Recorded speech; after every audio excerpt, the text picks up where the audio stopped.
All right, so hopefully you looked ahead and maybe gave this one a try. So in this example, it says that as part of a quality control procedure, an inspector at Bristol Farms randomly selects 10 eggs from each consignment of eggs he receives and records the number of broken eggs.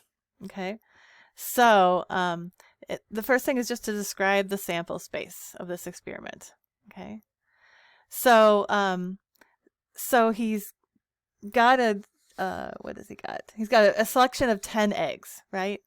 He's got a selection of he selects 10 eggs from each consignment, and he's going to record how many broken eggs there are, right? So he's just going to write down a number, right? So what are the possible numbers that he's going to write down? He's either going to write 0 if he selects 10 random eggs and none of them are broken. He's just going to write down 0. He might write down 1.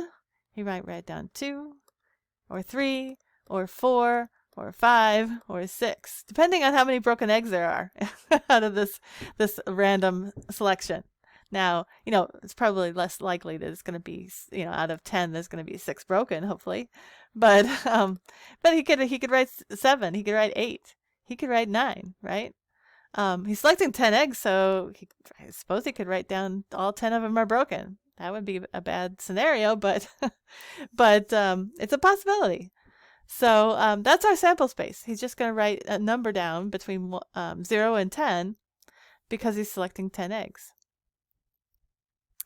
And the next part says describe the event F, that at least 9 are broken. Okay, so we want to look at the subset in which at least 9. Okay, at least 9. So at least 9 would be 9, and the only other possibility would be all 10. Okay, so that would be our event where at least 9 eggs are broken.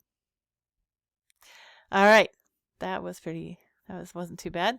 Let's go on to example 6. Now you can look ahead and give it a try yourself, and I'll meet you in the next video.